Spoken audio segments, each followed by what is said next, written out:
السلام علیکم ورحمۃ اللہ وبرکاتہ۔ ناظرین، آج ہم آپ کے لیے ایک نیا واقعہ لے کر حاضر ہوئے ہیں جو کہ بہت ہی خوبصورت واقعہ ہے۔ یہ واقعہ والدین کا احترام۔ دنیا کا ہر مذہب اور تہذیب اس بات پر متفق ہے کہ والدین کے ساتھ حسن سلوک کرنا چاہیے، ان کا ادب و احترام ملحوظ خاطر رکھنا چاہیے۔ اس بارے میں قرآن کی تعلیم سب سے زیادہ اہم اور اپنے ایک انفرادی اسلوب کی حامل ہے۔ مثلا جب کبھی اللہ تعالی نے اپنی اطاعت و فرمانبرداری کی طرف توجہ دلانا چاہی، اس کے فوراً بعد والدین کی اطاعت اور فرمانبرداری کی تعلیم دی۔ سورۃ لقمان آیات نمبر 14 ترجمہ: اے بندو، تم میرا اللہ کا شکر کرو اور اپنے والدین کا شکر ادا کرو، تمام کو میری ہی طرف لوٹ کر جانا ہے۔ یاد رکھیں کہ جس طرح سے اللہ کے حقوق ہم پر فرض ہیں،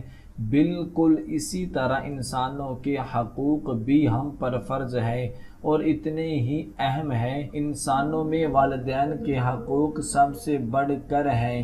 ماں باپ کے ساتھ حسن سلوک کرنے والوں کو جنت کی بشارت دی گئی ہے۔ سورۃ الاحقاف 15 اور 16 آیات ترجمہ: اور ہم نے انسان کو اپنے ماں باپ کے ساتھ حسن سلوک کرنے کا حکم دیا ہے۔ اس کی ماں نے اسے تکلیف جھیل کر پیٹ میں رکھا اور تکلیف برداشت کر کے اسے جنم دیا۔ اس کے حمل کا اور اس کے دودھ چڑھانے کا زمانہ 30 مہینے کا ہے، یہاں تک کہ جب وہ اپنی پختگی اور 40 سال کی عمر کو پہنچا تو کہنے لگا، اے میرے پروردگار، مجھے توفیق دے کہ میں تیری اس نعمت کا شکر بجا لاؤں جو تو نے مجھ پر اور میرے ماں باپ پر انعام کی ہے، اور یہ کہ میں ایسے نیک عمل کروں جن سے تو خوش ہو جائے اور تو میری اولاد بھی صالح بنا۔ میں تیری طرف رجوع کرتا ہوں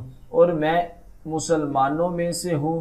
یہی وہ لوگ ہیں جن کے نیک اعمال کو ہم قبول فرما لیتے ہیں اور جن کے بد اعمال سے درگزر کر لیتے ہیں، یہ جنتی لوگوں میں ہیں۔ اس سچے وعدے کے مطابق جو ان سے کیا جاتا تھا، والدین سے نافرمانی کرنے والوں کے لیے گھاٹا ہی گھاٹا ہے۔ سورۃ الاحقاف 17 اور 18 آیات ترجمہ: اور جس نے اپنے ماں باپ سے کہا کہ تم سے میں تنگ آ گیا، تم مجھ سے یہی کہتے رہو گے کہ میں مرنے کے بعد پھر زندہ کیا جاؤں گا۔ مجھ سے پہلے بھی امتیں گزر چکی ہیں، وہ دونوں والدین جناب باری میں فرما دیے کرتے تھے اور کہتے ہیں، تجھے خرابی ہو تو ایمان لے آ، بے شک اللہ کا وعدہ حق ہے۔ وہ جواب دیتا ہے کہ یہ تو صرف عقلوں کے افسانے ہیں۔ یہ لوگ ہیں جن پر عذاب کا فیصلہ چسپاں ہو چکا ہے اور جنوں اور انسانوں کی ان امتوں میں شامل ہو گئے ہیں جو ان سے پہلے گزر چکی ہیں، یقیناً وہ تھے ہی گھاٹا اٹھانے والے۔ اللہ تعالیٰ کے رسول صلی اللہ تعالی علیہ وسلم نے بھی کہا کہ ترجمہ: تم اپنی ماں کے ساتھ صلہ رحمی کرو، تم اپنی ماں کے ساتھ نیک سلوک کرو، تم اپنی ماں کے ساتھ صلہ رحمی کرو، پھر تم اپنے باپ کے ساتھ صلہ رحمی کرو، پھر تم اپنے قریبی رشتہ داروں کے ساتھ صلہ رحمی کرو، پھر اس کے بعد دور کے رشتہ داروں کے ساتھ صلہ رحمی کرو۔ مظہری ماں کے ساتھ اس طرح کے خاص حسن سلوک اور صلہ رحمی کا حکم اللہ تعالیٰ نے کئی وجوہات کی بنا پر دیا ہے۔ نمبر 1، بچہ کو اپنے پیٹ میں رکھنے کی تکلیف اور پیدائش کے وقت کی تکلیف سہنے کی وجہ ہے۔ بچہ پیدا ہونے سے پہلے، بچہ پیدا ہونے کے بعد، بچے کی پرورش اور نشو و نما کے لیے اس کے بدن سے بچے کو غذا دی جاتی ہے۔ نمبر 3، ہر وقت بچہ کو اپنے کاندھوں پر لادے رہنا اور دن رات اس کی ضرورتوں کے پیچھے لگے رہنا۔ نمبر 4، ماں بچوں کو سکھاتی ہے اور انہیں تربیت دیتی ہے۔ نفسیات کے ماہرین کا کہنا ہے کہ بچپن کی تعلیم و تربیت کا اثر بچے کی آگے کی زندگی پر پڑتا ہے۔ دنیا کی تمام عظیم شخصیتیں اپنی عظیم ماہوں کی وجہ سے عظیم کہلائی۔ واضح ہے کہ ماں کے احسانات بہت زیادہ ہیں، اس لیے اللہ تعالی نے اس کے حقوق کو اتنی اہمیت دی، لیکن افسوس کی بات ہے کہ کئی مائیں اللہ تعالی کی دی ہوئی فوقیت اور اہمیت کا غلط استعمال کرتی ہیں۔ بہت ساری مائیں بچوں کو اپنے قبضے میں لے لیتی ہیں اور باپ کو بچوں کے معاملات میں اپا بیچ بنا دیتی ہیں، یہاں تک کہ ایسی مائیں بچوں کو گھریلو معاملات میں بات کا مخالف بنا دیتی ہیں، جس کی بنا پر اس کا گھر نظام درم بھرم ہو کر رہ جاتا ہے۔ ایسی مائیں اللہ کی دیگر ہدایات کو بھول کر ایسا کرتی ہے۔ سورۃ النساء کی آیات نمبر 34 ترجمہ مرد عورتوں پر حاکم ہے، اس وجہ سے کہ اللہ تعالیٰ نے ایک کو دوسرے پر فضیلت دی ہے، اور اس وجہ سے کہ مردوں نے اپنے مال خرچ کیے ہیں، پس نیک عورتیں ہوتی ہیں اطاعت اشاعت مردوں کی غیر حاضری میں حفاظت کرنے والیاں۔ اللہ تعالیٰ نے قرآن پاک میں گھریلو زندگی کے متعلق سب سے زیادہ مفصل ہدایتیں دی ہیں۔ اتنی ہدایتیں زندگی کے دوسرے شعبے کے متعلق نہیں ملتی، کیونکہ گھریلو سکون کی اہمیت اور بقا اللہ تعالیٰ کی نظر میں بہت اہم ہے۔ ایسی ماؤں کا اس طرح کا غیر اسلامی سلوک ان کے شوہروں کو انتہائی تکلیف میں مبتلا کر دیتا ہے اور بہت مسائل پیدا کر دیتا ہے۔ اللہ تعالیٰ کی نظر میں ایسی ماہوں کا اجر کم ہو جاتا ہے، کیونکہ وہ خامد کو اس کے مقام سے گرا کر اولاد کی مدد سے گھریلو سکون کو تباہ و بربادی کر دیتی ہیں۔ کئی ایسی مائیں اپنی زندگی کے آخری حصے میں اپنی غلطیوں کو تسلیم کر لیتی ہیں، جب وہ خود اپنے پیدا کیے ہوئے مسائل میں گھر کے پریشان ہو جاتی ہے، لیکن پھر اس وقت نقصان کی تلافی انتہائی مشکل ہو جاتی ہے۔ حقیقت میں ہر بری چال کا نتیجہ اس چال کے چلنے والے پر ہی وار ہو جاتا ہے۔ سورۃ الفاتر آیات نمبر 43 ترجمہ کسی بھی بری چال کا نتیجہ اس چال کے چلنے والے ہی کو مل کر رہتا ہے۔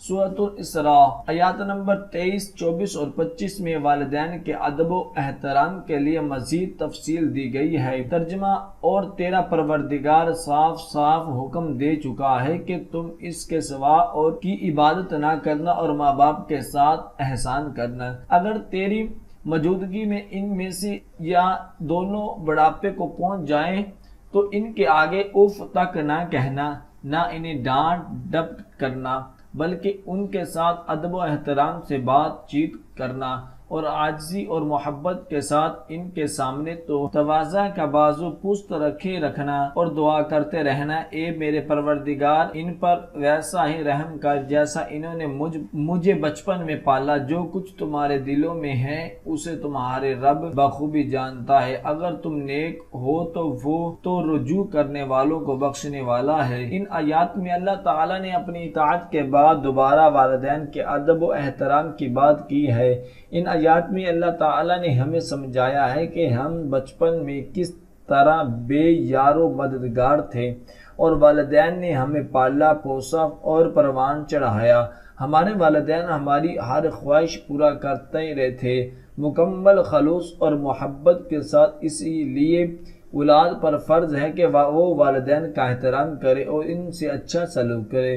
اگرچہ عمر کے تمام حصوں میں والدین کا ادب و احترام کرنا چاہیے، لیکن ان کی طرف زیادہ تر توجہ اس وقت ہونی چاہیے جب وہ بوڑھے ہو جائیں، کیونکہ وہ بھی اسی طرح بے یار و مددگار ہو جاتے ہیں جیسے ہم بچپن میں تھے۔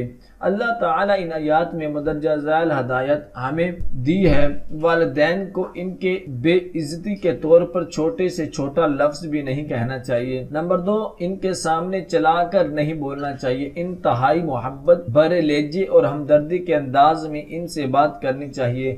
والدین کے ساتھ ہر معاملہ انتہائی فرمانبرداری اور نرمی سے کرنا چاہیے۔ ان کے ساتھ رحم دلی کا معاملہ ہونا چاہیے اور دل کی گہرائیوں سے یہ سب کچھ ہونا چاہیے، محض دکھانے کے لیے روایتی انداز میں نہیں ہونا چاہیے۔ ہمیں والدین کے لیے دعا کرنا چاہیے، اے اللہ تعالی میرے والدین پر رحم فرما، کہ بالکل اسی طرح وہ لوگ بچپن میں مجھ پر رحم کرتے تھے، یہ دعا ان کی موت کے بعد بھی کرتے رہنا چاہیے۔ ہمیں اس دعا کو کبھی فراموش نہیں کرنا چاہیے، کیونکہ اللہ تعالی نے خود یہ دعائیں ہمیں سکھائی ہیں اور اس کی تلقین فرمائی ہے۔ سورۃ الاسراء کی آیات نمبر 25 میں اللہ تعالی نے یہ بات بھی ہمارے دلاسے کے طور پر بیان کر دی ہے کہ اگر کسی سے بھول چوک یا غلطی سے والدین کے متعلق کوئی نازیبا کلمات نکل جائیں جو لاپرواہی کی وجہ سے نہیں بلکہ سخت محنت کرتے ہوئے انجانے میں ہو جائیں تو اس پر اللہ تعالی ہمیں سزا نہ دے گا، بشرط طریقہ ہم خلوص سے دل سے توبہ کر لے اور معافی مانگ لے۔ اللہ تعالی ہمارے دلوں کی گہرائیوں سے بھی اچھی طرح واقف ہے۔ دعا ہے کہ اللہ تبارک و تعالی ہم سب کو ان کلمات پر عمل کرنے کی توفیق عطا فرمائے۔ صدق اللہ العظیم۔